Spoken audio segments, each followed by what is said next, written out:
Hello and welcome.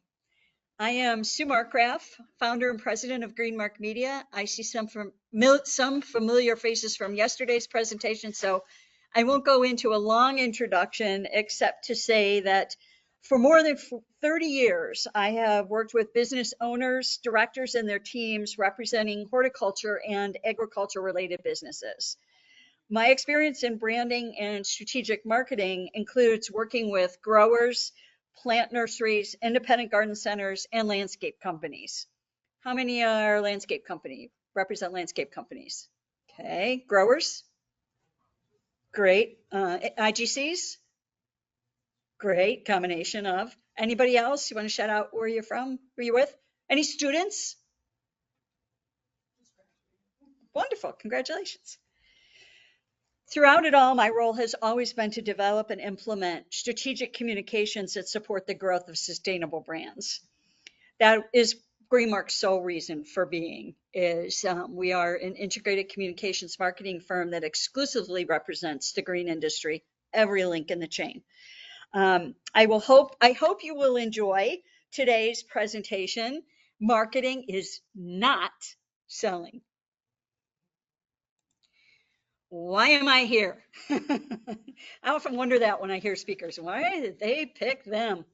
Well, because throughout my career, I have spent a great deal of time among our industry's green business leaders, a lot of time, providing services ranging from message development and branding to reputation management and strategic storytelling, which was yesterday's session. And there is a handout from that session in the back. If you weren't able to attend it, please take that with you. It is related to what I'm talking about today. In addition to this experience, my parents were retail grocery entrepreneurs. And when most people were looking at summer vacation videos or slides from their parents, I was looking at produce aisles because I worked for my dad in both the deli and the produce departments. I also grew up in a rural agriculture and horticulture community, so I have an inherent understanding of plants and of the unique challenges, characteristics, and opportunities of marketing them in our industry. I'm going to begin today with a story. It was 1 year ago, almost exactly to the date. It was late July, and in a venue very much like this, when for a fraction of a second, it may have appeared that I lost my train of thought during a presentation about marketing green business brands. May have appeared. During the Q&A that followed, about 3 rows up, like where you're sitting, sir, with the hat, an astute young woman, I think she may have recently graduated from college also, she raised her hand and she said, Sue, it appeared there that you might have lost your train of thought, but you didn't, did you? I shook my head, no. But she says, I really want to hear what you're going to say because I think I know. Goodness, I was busted. I took a deep breath, smiled at her, leaned into the microphone like this, and whispered ever so slightly, marketing is not selling. Now, I know what that means in our industry. That's why I'm always shy to say it. So I made it a presentation. I enunciated every word clearly while looking her straight in the eyes. She nodded, smiling, and said, I can't wait to go back to the office and tell my managers you said it, because they never believe me when I say it. I understand why the simple statement causes confusion. I've heard the oh Sues along with the eye rolls several times when I've said it before. That's because marketing is not selling. Turns upside down and inside out the general perception of a communications practice that is in fact a specialized craft. Marketing, in fact, is not selling. Advertising is selling. Sales is selling. Marketing is nuanced. Nor is marketing a mathematical science to be measured against the bottom line by the numbers people. More oftentimes than not, A plus B does not equal C in the standard mathematical formula when it's applied to marketing our industry's products and services. D, or even E, and sometimes F, must come ahead of C before results can effectively occur. That's where strategy comes in. Hang with me. I've seen this concept, marketing is not selling, really frustrate the numbers people who would rather buy an ad and call it a day and then complain because the ad alone didn't work, or rather the marketing didn't work, and therefore conclude that marketing is not a wise investment and cut it from their budget. I'll challenge this thinking every time because in my decades of experience, my experience always proves that thinking incorrect. Marketing is not advertising or logos or websites, slogans or taglines, social media or hashtags, postcards, newsletters, or even websites. It's not even a segment on the evening news. Those are all communications tools that are used with the intention to execute tactics born of strategy, which is marketing. That's the essence of the marketing function. So here we go. Here's what marketing is. Effective marketing, as I said, is nuanced. It's emotional, it's experiential, and it's empathetic. It informs business intentions that are value-based and relationship-driven. It's the healthy soil from which leadership brands grow. Marketing articulates the company's core values, and it embodies the company's reason for being in the marketplace. It weaves together planning and messaging and strategy for the purpose of unifying communications and directing internal goal setting. I see some people taking notes. I'm happy to email this presentation and my notes to you afterwards, and I will give you my email address for that so you don't have to take notes. Marketing inspires, educates, and motivates targeted demographics to feel, think, and do something. By the way, that's my grandson. It pulls back the curtain and turns the spotlight on the company's people and its business beliefs. In my experience, people would much rather do business with human beings than with logos, right? When strategy is developed and executed with every member of the team participating, everyone in every function of the business understands the company's values, mission, and goals, and they know what to say about them. This creates an internal culture of caring that emanates from the business and reinforces the company's brand reputation as a marketplace leader. Effective marketing is planned, it is strategic, and it generates goodwill and builds confidence in the brand, which leads to loyal customers for the long term. And isn't that what you really want? Sales inevitably results when people have an emotional and psychological relationship with your brand. When you live up to your promises and show them that you are human, just like them. Sales are desired byproducts of ongoing and long-term effective marketing strategies, told through the lens of the company's varied stories. Marketing planning that carves a niche that is memorable with customers is the point. And it's no doubt, I hear this all the time, it takes so much time. Yes, no doubt that the process takes time. Whether your customer is B2B or B2C, I am willing to guess that you don't want a one and done sale. You want lots and lots of many sales over time. Those spring from strategically marketing a company culture that customers want to do business with. And for this reason, marketing is not selling. With this clarification in mind, I'm going to ask you to keep some things in your mind here. Ask these questions when you're planning your brand's marketing strategy. Sorry about this slide. It got a little wonky in the translation. By the way, this typeface that I was using is called GreenMark of all things, but it didn't translate well here. It's fine on my handout.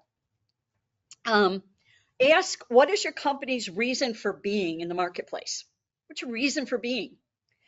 Most of us who are leaders in our businesses have a right to own altruistic reasons for the values our company is founded on, especially if we're family businesses, right? We want to give back. We want to celebrate a legacy. We want to make the world a better place and contribute to our communities.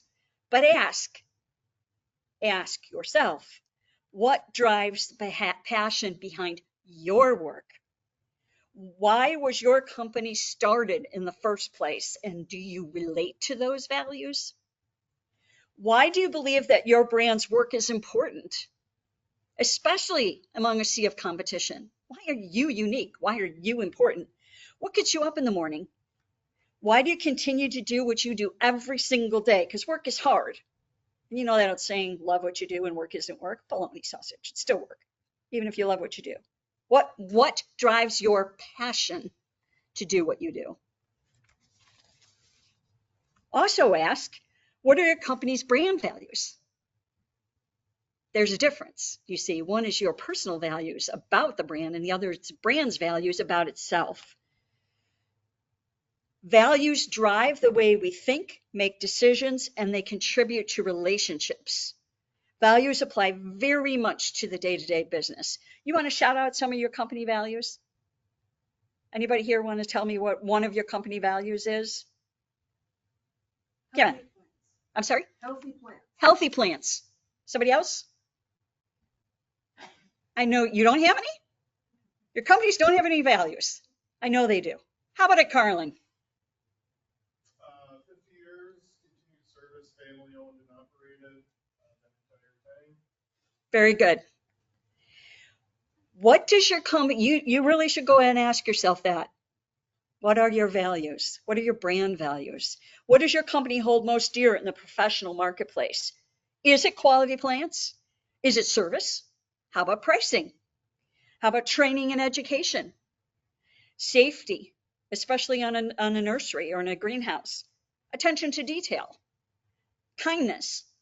Empathy. Hey, we're a fun company. We hold that value because if we believe we have fun, you will too. Right? How do you live these values as a company and demonstrate them on a daily basis? Or, as my kids say, on the daily.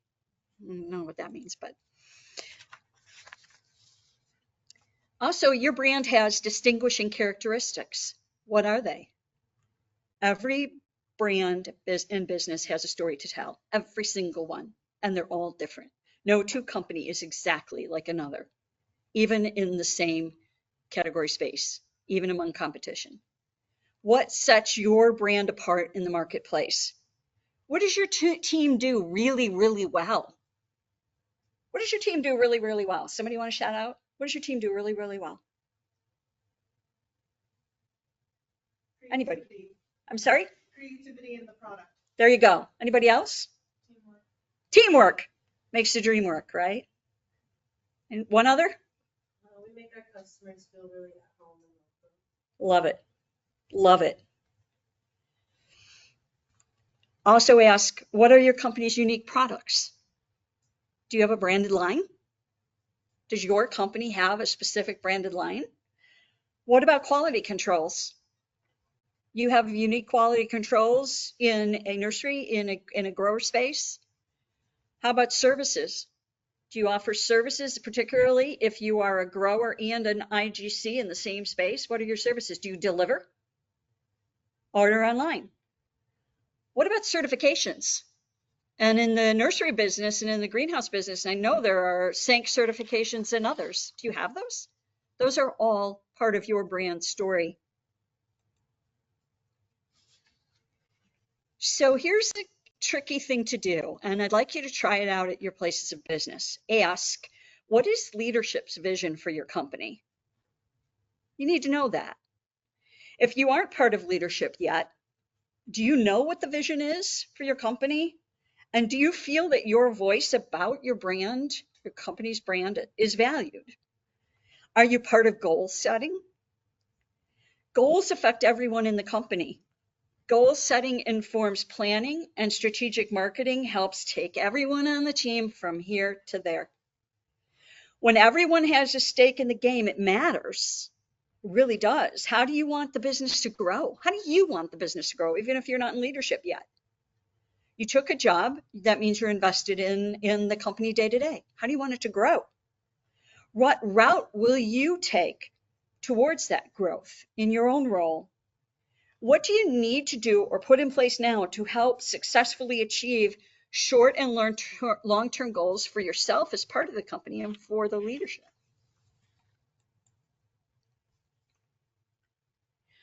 When you attend any type of event like this one, and somebody asks you, what does your company do? What do you say? How do you answer it? Anybody? What does your company do? Sir, what does your company do? Yeah. What's your company? Retail, wholesale, garden center, Perfect. landscaping. Do landscaping. There's a value added. Anybody else? We provide alternative, like, hands-on job experiences for teams in our city. Oh, that's so awesome. Have you been on the news yet? Yeah, yeah. Good. Should be. Thank you. The way you answer that question, the way you personally answer that question, contains a lot of messages. I don't want to talk about my company. Or let me tell you what we do. We offer teens jobs. That speaks volumes, doesn't it? When asked the same question, though, what does your management say about the company? What does staff say? What does other staff say? Are you on the same page? If so, how does that inform your brand messaging? And if you're not on the same page, why aren't you? What levels of internal conversation needs to happen to get you on the same page? You know, if I'm leadership of a company and I have an employee who comes to me and says, I think we need to talk about our branding, I'm going to listen. Make those bold steps. What do others say about your brand and its reputation in the marketplace? This includes your customers, your colleagues, third-party influencers, your local media, and your partners. Listening to understand their comments and point of view, even writing down what each one says, can be very helpful when developing a strategic marketing plan, or in my experience, it can inform a multi-million-dollar capital campaign, which is what happened when I was at the Chicago Botanic Garden. Our process for trying to understand what people said about us when they walked through the door was very scientific. My boss and I stood on the bridge. If you've ever been there, when you come into the Chicago Botanic Garden, after you go into the Welcome Center, you walk out and there's this big, beautiful bridge. We stood on that bridge for a whole weekend, she and I, and we wrote down what people said when they came through. And then we compared notes on Monday morning. It was like, what did we do this all weekend for? They all said the same thing. Oh, wow. Oh, wow. And that became the basis for our capital campaign. It's as simple as that. It's as simple as writing down, if you have an IGC, what do people say when they leave your register? Write it down, because that can be very helpful when you're developing your strategic marketing plan. What do your customers, colleagues, influencers, and partners say about your brand, and how does that reflect your company's reason for being in the marketplace? Are they the same? Is there a common thread in their remarks, like, oh, wow, including maybe those you weren't aware of? I can't say we weren't aware of, oh, wow, but we were like, oh, wow, that really is kind of something. Do the words accurately mirror the company's values? How do they how do those remarks speak to your company's reputation? Well, you know, I've been doing business with this company for a long time, and I got to tell you, I can't find anything in here. You don't want that you need to fix that if that's what they're saying. What do you want outside individuals or groups, your customers and communities, to feel about your brand? How do you want them to feel about you? You know, one of my former clients, my extended client family includes a garden center, IGC. They had a parrot in their pet department. And you better believe that parrot, I wanted to use that parrot all over the place. The parrot could talk. And he would whistle at you if you were a woman to walk by. So I want to know who taught him that. But it was cool. Kids came to see the parrot. And that created some warm, fuzzy feelings, right? What do you want your customers to remember about your business? Some of you, if you have a special holiday tradition, you may already experience what that feels like and what that's like when you have a third or fourth generation come into your business and say, my grandparents used to shop here. You know, there's loyalty there, and that's not selling, that's marketing. Who are the people who represent your brand? These are the colleagues you work with every day at all levels of the company. And we've heard it said that people are a brand's best asset, right? And that's very true when it comes to marketing a business. Is yours a top-down company, or do you practice business on a level playing field? Does everyone have a voice in the strategic direction of your brand? Look around and ask yourself, which team members' values are in line with the company's brand values, even if you're not in leadership? It's not judgment, it's just curious, right? How does your company's philosophy on hiring, training, education, and retention impact the internal workforce? Do you have a coaching training program, or is it training and education and we're done? A coaching program on an ongoing basis really does work. And guess what? It can help lower your, what's that, the acronym for the insurance scores, the workman's comp insurance score. It can lower your score if you have a coaching program, because it helps. You hold each other accountable to safety, to training, to understanding the way the business works. That's a commitment to education, and that helps retain your workforce.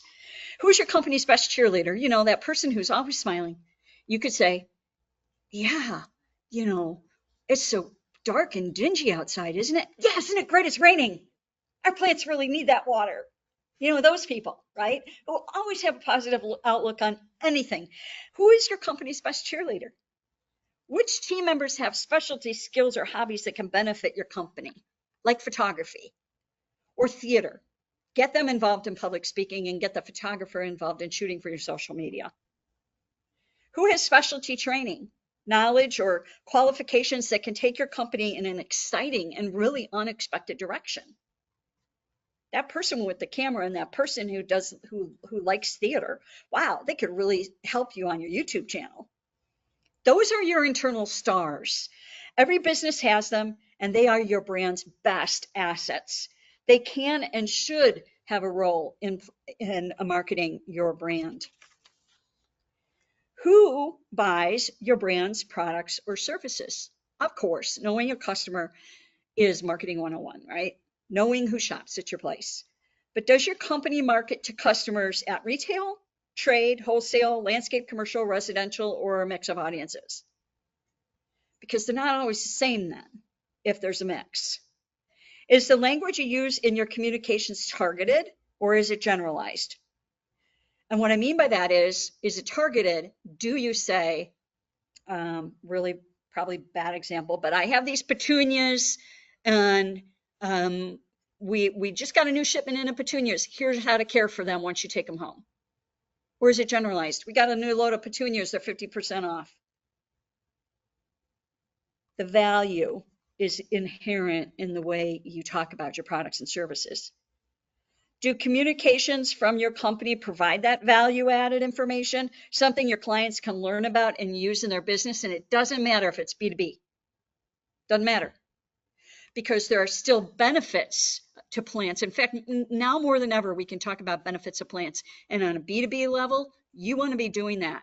Hey, did you know if you buy these echinacea for me, you can talk about, as a reminder, here are the benefits to echinacea. You give that to a trade client, they're going to be like, okay, I got it.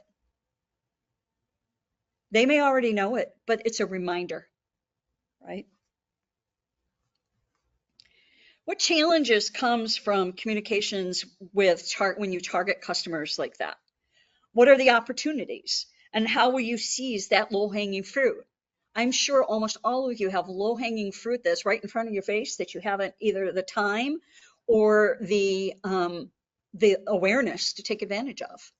But even the most obvious things like watering, who out there knows how to water anything, right? Except Mother Nature. I just had a landscape client say to me the other day, I can talk about watering until the cows come home, literally, because nobody gets it. And that's right, because those are messages we all know and we get tired of talking about. But guess what? After COVID, we're at Marketing 102, and those marketing and those gardening 102 and those gardeners 100 and 101, they want to learn more now. And so how we provide that value added, even if it's to B2B, remind your customers, retail garden center, that here are the benefits of watering your plants and here's how to properly do it.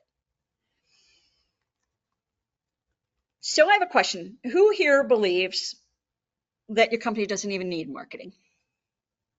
Go ahead, don't be shy. I won't be offended. Raise your hands if you believe your company doesn't even need marketing. Great, I'm really happy to see that nobody raised their hands. through the years, I've heard wholesale plant growers say they don't need marketing because they don't sell directly to the public. If that's your mantra, I encourage you to read my Marketing Confidential column in the July issue of Nursery Management Magazine. I write Marketing Confidential quarterly. There's the strategic storytelling at the back of the room, and there's one on this topic here for you when you leave. If this is your mantra, that column is one you definitely want to read, because knowing your wholesale customer is important. So is knowing your trade customer's audience. Their audience is most likely your end consumer. So your business does need marketing, especially marketing that can help your customers sell your plants to their customers if you're trade only. And I'm happy to see that a lot more of our B2Bs are actually on board with marketing. And I think that has a lot to do with when I first went to college, we didn't have marketing in education specific to our industry. But guess what? Colleges and universities are now offering marketing degrees in horticulture and agriculture, and that is like wonderful. If you've not ever heard of Seed Your Future, please look them up, Google them. It is a wonderful organization. I'm on their communications board, and it's a wonderful organization that is inspiring and educating people about green careers and green jobs and helping them once they come into our industry. So please look them up and get involved with what they do with your businesses.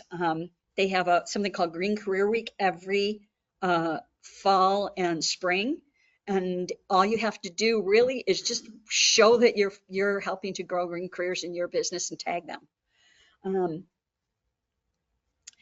So the next question to ask is, what is your company's product or service territory, particularly if you are an IGC with multiple locations, or a grower or a nursery that services multiple areas throughout a region or the country. This really matters in an industry that partners with Mother Nature, and it seems obvious, but it does, and it sells live plant material, and in an environment where trucks on the road are generally frowned upon lately. But does everyone on your team then understand why your company distributes product to the territory it targets? I had this conversation not that long ago, a couple of years ago, with a grower who had multiple distribution areas, but there was one way over there, all this area here, and then one way over there. And nobody except the president of the company could answer my question as to why this was way over here and they had all this here. So once that was explained, it was like, okay, but does the whole staff know? Does your team understand why you distribute product to the territory you target? And then in those geographic areas, what are your brand strengths? If you're a Midwest grower and you distribute to the Midwest, that's not really local grown, that's region grown. So what is your strengths within that market, within that marketing your products? Perhaps they're resource conscious or climate experienced, right? That's a good one, to name a few. How do you communicate those benefits of purchasing and receiving your products to your geo-targeted clients and customers? We're not just selling here. We're talking about the why, right? So I'm going to sum up, and I've only been talking a half hour, but I'll take some questions. Here are the questions that we've just explored. And like I said, I'm happy to send this to you. But perhaps the very most important question is the last one, and that is, how will you incorporate all that you've heard today and your answers to these specific questions into your strategic marketing plans? For some, it may be, we're already doing it, we'll tweak here and there. For others, it'll be like, I have no idea how to start. And the best place to start is by talking with your people.